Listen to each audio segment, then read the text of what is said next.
сайн байцгаана уу хүүхдүүдээ. Монгол хэлний 6 дугаар ангийн ээлж тэлэн хичээл эхлэх бэлэн боллоо.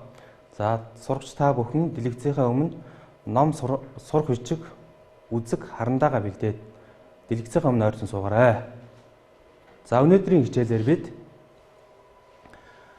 өөрийн болон бусдын зохиосон эхийн найруулгыг судалж үг илүүдсэн давтсан зэрэг алдааг таньж сайжруулах ийм хичээл орох болно. За өнөөдрийн хичээлээр дараах үлийн алхмыг баримтлана. За нэгдүгээрт алдаа засах тэмдэглэгийг мэдэж хэрэглэх. Хоёрдугаарт намтрыг бүтцийн дагуу байрлуулах. Гуравдугаарт намтрын найруулгын алдааг зассан сайжруулах. Дөрөвдүгээрт намтрын бүтц уялдаа холбоо найруулгыг хянах.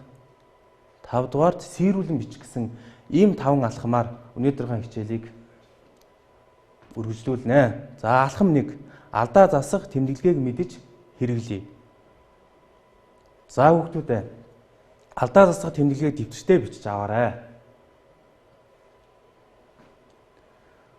За энд алдаа засвар тэмдэглэгээ гэсэн ийм хүснэгтэнд 3 өгөгдөл өгсөн байна. Үсэг, бүтээвэр, үг өгүүлбэр дутаасан болвол дутаасан үгээ нэмэх оруулах тэмдэглэгийг ингэж тэмдэглэнэ. Үсэг, бүтээвэр, үг өгүүлбэрээ илүү бичсэн хасах тэмдэглэгээ хийн. Хасах тэмдэглэгийг ингэж тэмдэглэнэ. Үсэг, үг, өгүүлбэрийг буруу байрлуулсан. За буруу байрлуулсан дотроо 2 янзын тэмдэглэгээ хийх нь байна. Нэгдүгээрт нь байр солих. Энэ нь бол зэрэгцээ байгаа үсэг, үг, өгүүлбэр дээр хийн. За байрыг солиход ингэн шилжүүлэх. За хол зайтай болвол тухайн шилжүүлэх үг, үсэг, өгүүлбэрээ дугуйлаад сум зааж ингэж тэмдэглэнэ. За үг нийлүүлж бичсэн байх юм бол салгах тэмдэглэгийг ингэж хийн. Үг салгаж бичсэн тохиолдолд нийлүүлэх тэмдэглэгийг ийм тэмдэглэгээр тэмдэглэнэ. Догол мөр гаргаагүй байвал догол мөрийг гаргах тэмдэглэгийг за ийм тэмдэглэгээр бичиж тэмдэглэнэ. За алхам 2 руугаа орцгоё. Намтрын бүтцийг сэргээн саная. За өмнөх хичээлдээ бид нацагд оржийн намтрын бүтцийг гаргаж тодорхойлсон байгаа. За эхлэл хэсэг дээр төрсөн тухай болон бага насны тухай мэдээлэл байна гэж бид өмнөх хичээлээр үзсэн. Гол хэсэг дээр боловсрол, ажил үйлс, уран бүтээлийн тухай байна. Төгсгөл хэсэг дээр амьдралын сүүлийн мөч, бусдын үнэл дүгнэлт онцолж хийсэн үг байна гэж өмнөх хичээлдэр бид нэр үзсэн байгаа. За энэ мэдлэгээ бүгдээрээ сэргээн санаарай хүүхдүүдээ. За сурах бичгийнхаа 2018-19 оны сурах бичгийн 100 дугаар талаа нээгээд миний элен цэмээгийн намтар гэсэн ихтер өнөөдөр ажиллана бүгдээрээ. За миний элен цэмээгийн намтар гэдэг ихийнхаа эхлэл хэсэг буюу эхний цогцлборыг хүүхдүүдээ уншаарай. За унших явцдаа дэлгэрүүлсэн мэдээллийг тодруулж зураарай.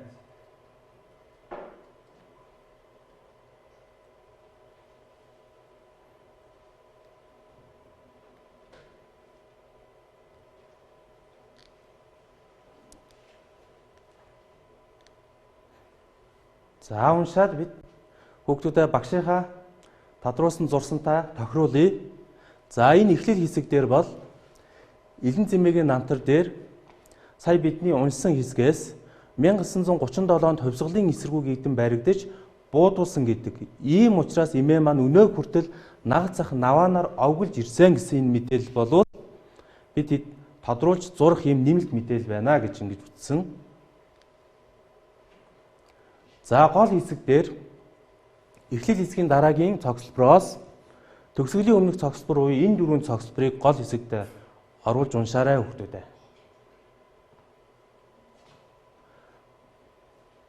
За гол хэсгээ уншихдаа он цагийн дараа зөрчсөн мэдээллийг зурж тэмдэглээрэй. За сурах бичиг дээр хүүхдүүдээ харандаагаар зураад тэмдэглээд дасгалаа ажиллаад яваарай.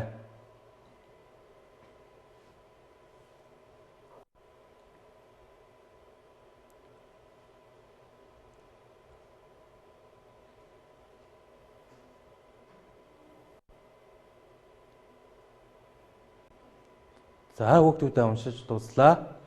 За одоо он цагийн дараа зөрчсөн мэдээлэлээ багшийнхаа зурж тэмдэглэсэнтэй тохируулъя бүгд. За гол хэсгийн цогцлборт эхний цогцлборт эмээ минь 1956 онд манай өвөөтэй гэр бүл болж 2 охин төрүүлж өсгсөн. 1952 онд барилгын төр курс сурч барилгын техникч мэргэжил эзэмсэн. 1961 онд Монгол Ардын Хувьсгалт намд элсэн гэдэг ийм цогцлбороос 1956 онтой энэ мэдээлэлтэй өгүүлбэр маань ихэнд нь байрлаад 1952 онтой өгүүлбэр маань ард нь байрлагдсан учраас энэ он цагийн дарааллын хувьд бол зөрчсөн ийм мэдээлэл байна. За дараа нь 1961 онд Монгол Ардын Хувьсгалт намд элссэн гэдэг өгүүлбэр байж байгаа. За энэ өгүүлбэр маань дараагийнхаа цогцлборууд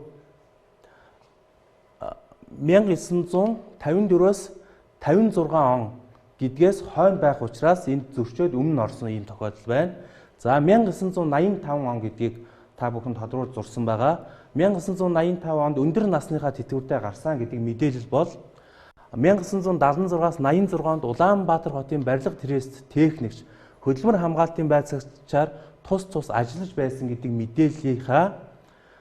мэдээлэлээс өмнө оныг зааж байгаа учраас энэ дээр бас алдаа гарсан байна гэж ингэж хүүхдүүдэд тодруулж тэмдэглэсэн байгаа.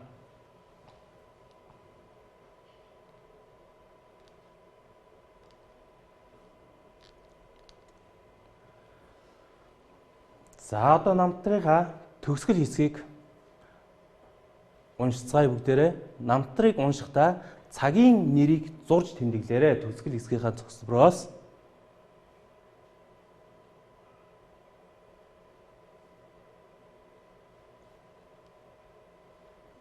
За хүүхдүүдээ төгсгөлийнхаа цогцлбороос цагийн нэрээ тодруулснаа багшийнхаа зурж тэмдэглэсэнтэй тохируулцгаая.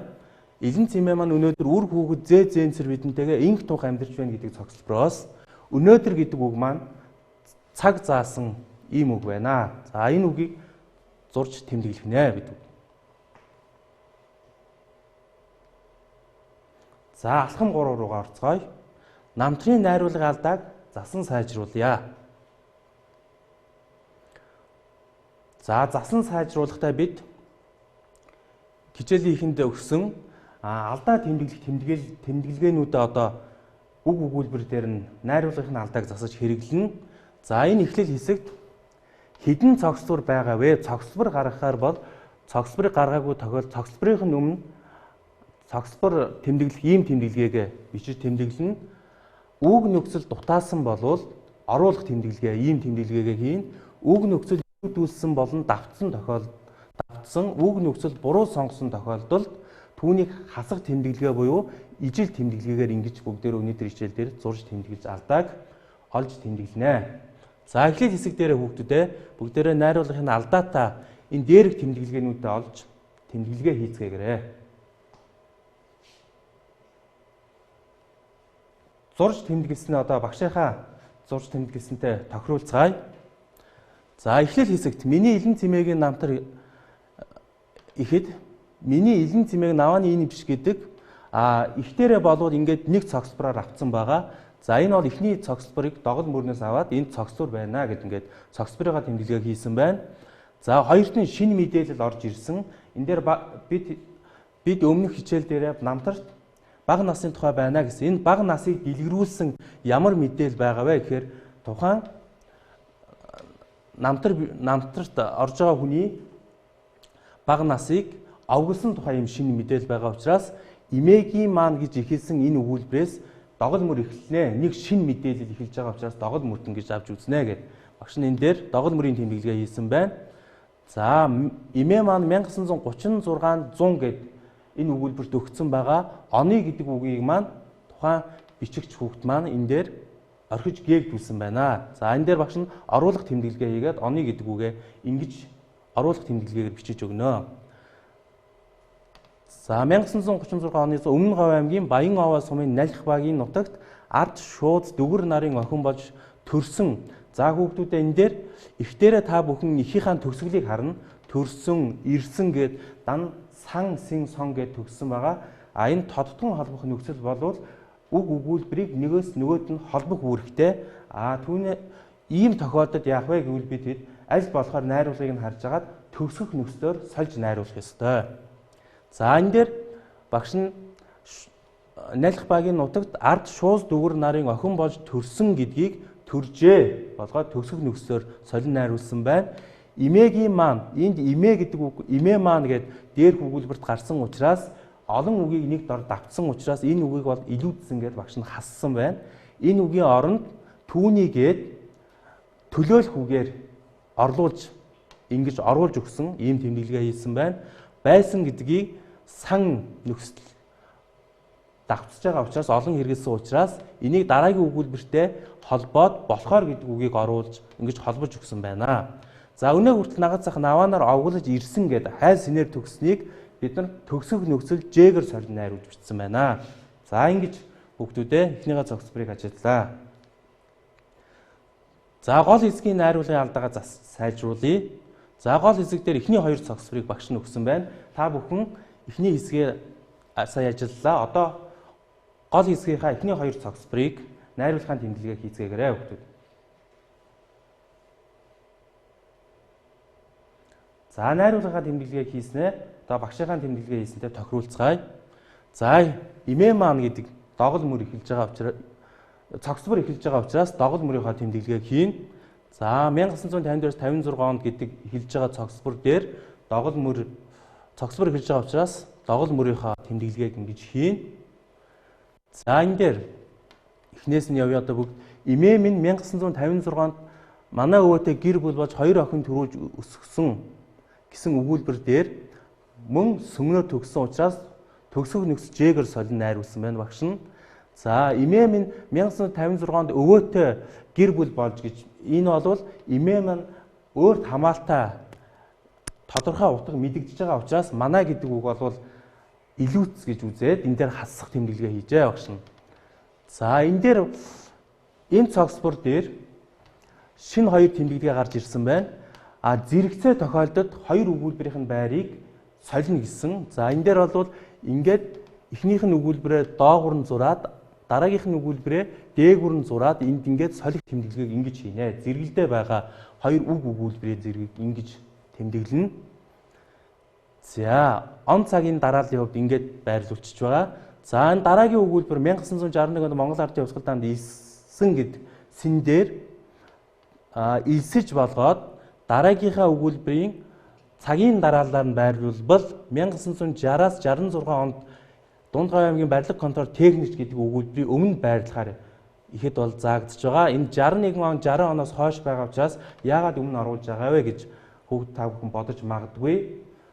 Ийм тохиолдолд 1966 гэдээ авсан учраас энэ оны өмнө энэ өгүүлбэр нь ороход тохиромжтой гэж үзээд энд байрлахаар за ингээд хол байгаа тохиолдолд зөөж байрлуулахыг ингэж цагирах дугуйлж тэгээд сумаар зааж ингэж тэмдэглэнэ хүүхдүүдээ. За төгсгөлийн өгүүлбэрт тус ажиллаж байсан гэд мөн сан гэдэг нөхцөөр бол холбоно гэсэн. Энэ дээр багш нь төгсгөх нөхцөөр төгсгөж өгөөд ажиллаж гэдгийн J нөхцөлийг нь хасаад ажил J болгож найруулмжтсан байна. За гол хэсгийн дараагийн хоёр цогцлбор дээрээ бүгдээрээ найруулгын алдагсаа тэмдэглэгээ хийцгээгээрэй хүүхдүүдээ. За гол хэсэг дээр хоёр цогцлборынхаа өмнө догол мөр гаргасан хоёр цогцлборынхаа тэмдэглэгээг хийгээд за энэ дээр хөдөлмөрс имээгийн маань 30 гаруй жил барилгын салбар үр дүнтэй ажилд хөдөлмөрснийг өндрөөр үнэлж гэдэг өгүүлбэр дээр эзэн байхгүй байгаа учраас төр засаг өндрөөр үнэлсэн гэдэг төр засаг гэдэг эзнийг энд оруулж ирлээ.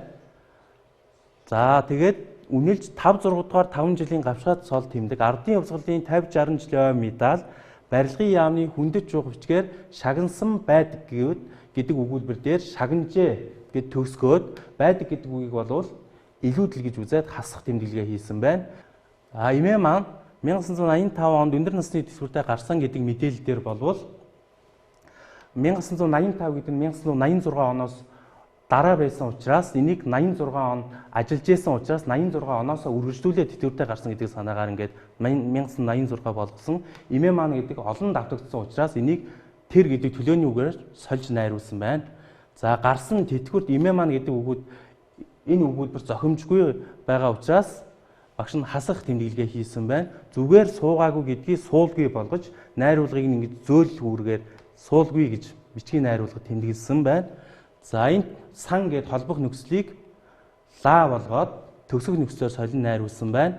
За манай аав шууд лам хүн байсан гэвэл энэ бичигч өөрөө мэдж байгаа гэсэн санаагаар манай аав шууд гэж бүр тодруулж гэж холбоосоор холбож өгсөн байна. За би тэр үед ой гарантай байсан гэдгийг байсан юм билээ гэд одоо мэдээллийг болоо дам сонссон бичигч өөрөө дам сонссон учраас юм билээ гэдгээр найруулсан. За баруун сайхны зүүн тал тэмээ шиг тууж авч яваад гэдгийг авч яваад гэдэг нь тууж гэдэг нь өөрөө яв гэдэг утгатай учраас аваачаад гэдэг үгээр солин найруулжээ. За ярьсан гэдгийг болвол дурсан гэдэг үгээр солин найруулсан байна. Имээгийн маань хүсэл бол гэдгийг хасаад гэдэг үгээр солин найруулж бичсэн байна. За найруулга алдагдсан сайжруулаарай төгсгөл хэсэг дээр. За элен зэмээ маань үр хүүхэд зэнцэр бидэнтэй инх тунх амьдарч байна гэдгээр өнөөдөр гэдэг үг маань бол амьдарч байгаа гэсэн санааг цаг хугацаа зааж байгаа учраас өнөөдөр гэдэг үг маань илүүц байна. За алхам 4 рүүгээ оръё. Намтрын бүс уялдаа холбоо найруулгыг хяны бүгдээрээ. За намтрын бүсийн дагуу бичсэн ихийг хянацгаая. Эхлэл гол төгсгөл хэсгүүд маань ер нь байх ёстой зүйлүүд маань энэ дүлгөөн гэдэг хүүхдийн маань бичсэн ихэд бол бүгд байгаа учраас багш нь бүгд сайн бичжээ гэж бүтцийн хувьд бол үнэлж байна. За дараа нь он тоолоор дараалсан 36 оноос өнөө хүртэл дараалуулж бичсэн учраас энэ дээр бол сайн гэж үнэлсэн байна. Учир шалтгааны холбоотой за ийм учраас түүнээс хойш сүүл сонсоход хоош гэсэн холбоос ашигласан учраас багш нь сайн гэж үнэлсэн байна. Тухайн хүний онцлог байдал харагдаж байгаа хэсгээр за бичигчийн онцлог байдал бол тухайн эмээгийнхээ онцлог байдлыг харгаж байгаа учраас сайн гэж үнэллээ багш нь. Баримтууд оновчтой хэсэг. За баримтуудыг бол оновчтой авч ингэж ашигласан байгаа. Санаагаа оруулж чадсан хэсэг. За энэ дээр бол сайн зөв бичих дүрмийн алдаатай хэсэг. За энэ дээр зөв бичих дүрмэн дээр бол тодорхой нэг алдаа гараагүй учраас сайн гэж үнэллээ. За найруудын алдаатай хэсгийг за хүүхдүүдэд өсөг бүтээвэр үг өгүүлбэр дутаасан дээр бол багш нь тоолоод 3 ийм алдаа гаргасан байна. Өсөг бүтээвэр үг өгүүлбэр илүүцэн 11 алдаа, өсөг бүтээвэр үг өгүүлбэр давтсан 13 алдаа. За бусад болон нэг мөр шилжүүлэх, өгүүлбэрийн байр солих бусад алдаан дээр 2 гэжсэн байна. За 3 2 гэсэн тоотой энэ алдаан дээр бол харьцангуй гайг байгаа учраас багш нь сайн үнэлгээ өгөөд 11 13 гэсэн алдаан дээр бол дунд зэрэг гэсэн ийм үнэлгээг өгч ингэж хяналаа. За алхам 5 намтраас сийрүүлэн бичцгээе бүгдээрээ. За одоо сийрүүлэн бичихдэр хүүхдүүдээ зассан алдааныхаа тэмдэглэлийг одоо яг байгаагаар нь засаад бичигт ингээд хөрвүүлж бичнэ. За багш нь энэ дээр алдааны тэмдэглэгээ сийрүүлэн бичсэн хоёрыг харьцуулан харуулж байна. За ингэж бичнэ хүүхдүүдээ. За энэ гол хэсгийнхаа цогцлбор дээр мөн харьцуулаад багш ингээ харуулсан байна. За энэ гол хэсгийн сүүлийн 2 цогцлборыг мөн ялгаагүй сийрүүлэн бичсэн байна. За төгсгөлийн цогцлборыг сийрүүлээд сурч та бүхэндээ хүргэлээ. За хүүхдүүдээ багш нь одоо гэрийн даалгавар өгье. Миний элен зэмээгийн намтрын тус бүрийн сийрүүлсэн хэсгээ нэгтгэн бичээрэй. Багш нь загвар олгоод энэ сийрүүлж бичсэн байгаа. Энэ загвараа та бүхэн ингэж хийж эцсийн ийм бичлэгийг хийж ингээд найруулга засан сайжрууллаа.